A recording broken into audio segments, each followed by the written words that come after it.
What's up, you guys? It's Ginger Hotshot here in my garage, and I'm going to show you how to make $1 million. No, I'm just kidding. Trying to sound like Ty Lopez, but no, I am here in my garage, and today we are doing custom-made 8-foot V-boards. I'm going to show you guys how to make your own V-boards. Check this out.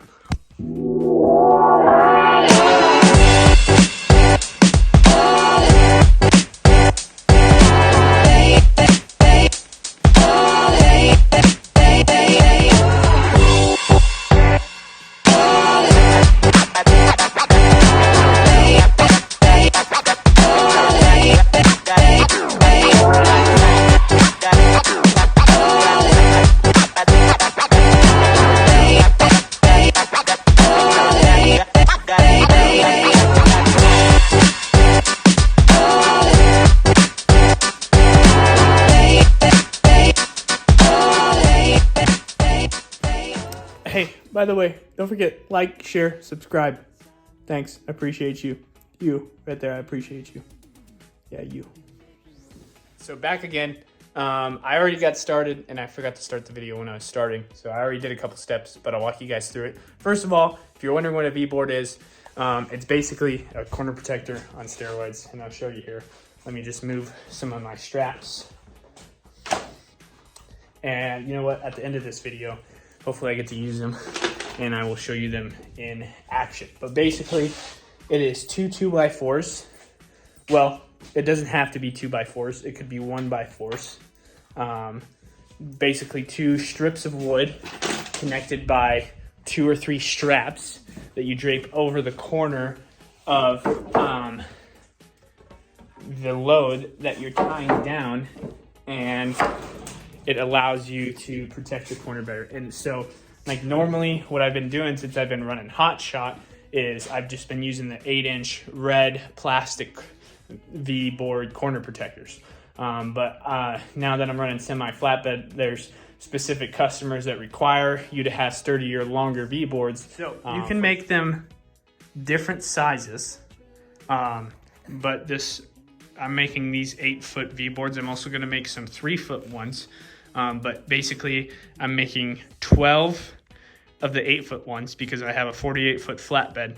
So 12 8-foot V-boards will cover all of both sides of it. And then I'm gonna have 4 3-foot ones just in case I ever have a single pallet, or if I need to do the front and the back, or if I ever have pallets that are various sizes. And then if I ever need to, I can cut these down. So unfortunately with the 2x4s, as you can see, 12 V-boards creates a lot of lumber. If you use 1x4s, this pile is going to be about half the size. But basically, this is what they look like. All right, so you have, for the 8-foot ones, you got 2 8-foot 2x4s, right? And I've got it held together with 3 straps, and I've got basically a 1-inch wood screw with a little fender washer holding it down. This one broke, so I got to re-tap that one in. But I'm waiting to see if I have enough screws so I can put a 3rd one right here. So it'll be 1, 2, 3. Some guys just staple these together with like a hammer stapler, but I don't want to do that because I want them to last. So anyways, so I have these 2x4s, which are 8 feet long. And then the straps, I basically took an old strap that I had that was torn and I wasn't able to use, and I cut it into 14-inch sections, which leaves a 6-inch gap in the middle, right? And basically how this works is, let's say that these 2 stools are the load. You're gonna take this and you're gonna drape it over the edge, right?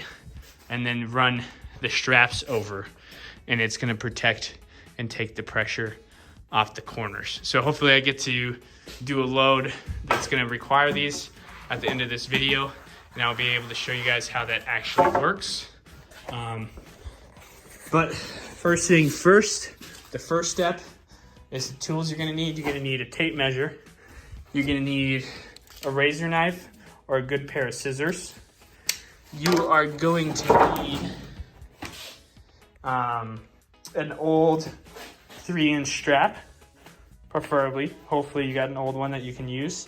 You're gonna need a drill and something to mark your measurements with. And then you're gonna need, I'm just using 1-inch wood screws with these little 3/16 fender washers, okay? And step number you're gonna do is you're gonna cut the straps into sections. Like I said, I did these 14 inches. You can do whatever works best for you, but basically my idea is you got the 2x4s. If you put them even like I did, the 2x4 will take, the two 2x4s will take up 7 inches, and then you'll have 7 inches in between to be the intermediary hanging part between the 2x4s. So first thing you do is you cut all of those. Then what I did is all up like this, nice and neat, and I took the torch and I burned the ends, melted the ends to eliminate any fraying. I didn't do these ones, so you can see how that works there. And that's just gonna make it last a little bit longer.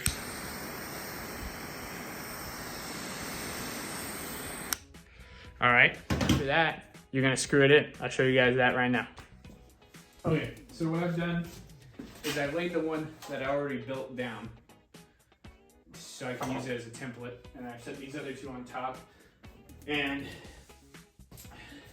some would probably disagree with me, but in my personal opinion, you don't have to be too exact with these because, well, first of all, they're gonna get absolutely demolished being outside all the time. And you're just using it to hold straps, so it's not like they have to be exact to the point where they're actually perfectly end to end.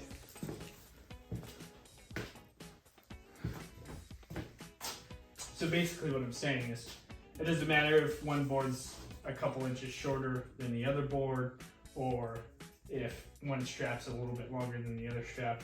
You know, you don't want to be inches off, but if you're, you know, a couple millimeters or an inch or two off, it's not going to hurt anything because you can just adjust your straps to deal with it. And really what you're looking for is the protection. So screws in, I'm going to put a couple in. Like I said, if I have enough extras at the end, then I'm going to go around and put that third screw in. But I'm going to put it right in the middle of where the strap is on the board. Amateur hour here.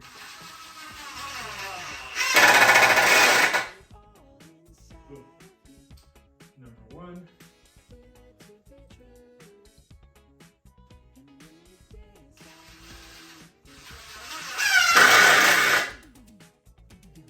Number two. Right.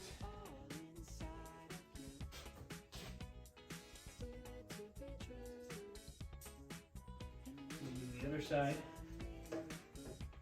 Just line it up even with the edge.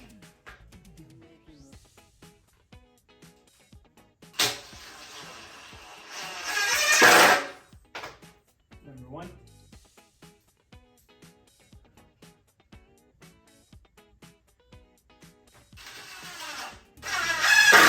Number two.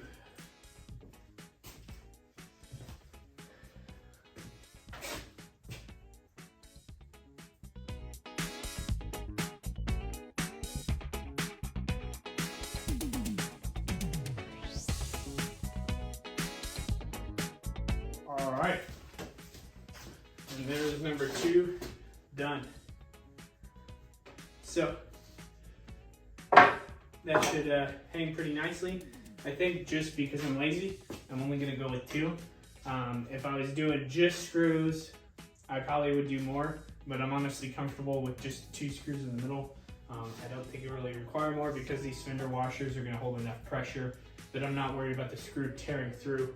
And if it does, then I can always throw more in eventually.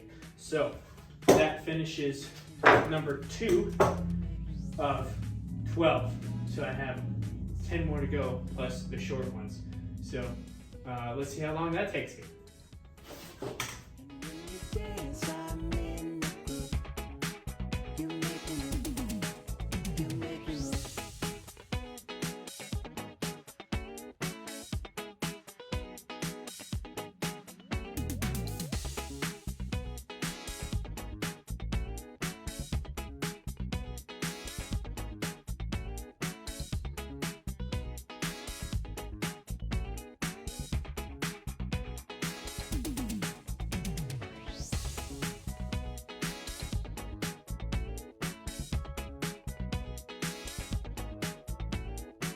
All right, so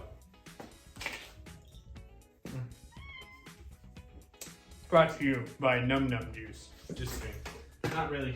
But I finished 8 of the 8-foot V-boards and 1 of the 3-foot V-boards. So that's what we're looking like. That looks a little weird because that's all twisted up, but I'm sure that will come out eventually. Yeah, look, it already came out. So that's what the 3-foot one looks like. That's what it looks like with the 3 screws. Probably unnecessary, but it definitely isn't going anywhere through 3 screws. So unfortunately, I ran out of straps because I got 1, 2, 3 more 8-foots and 3 more 3-foots to do.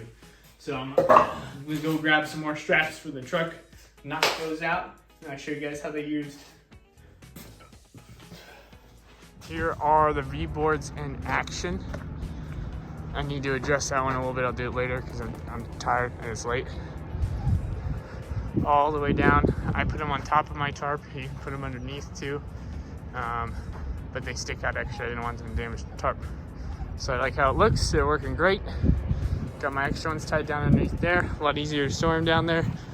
And that's it. So Slove's going to San Diego. Time to hit the road. Let's go, Zara. Let's go. Come on.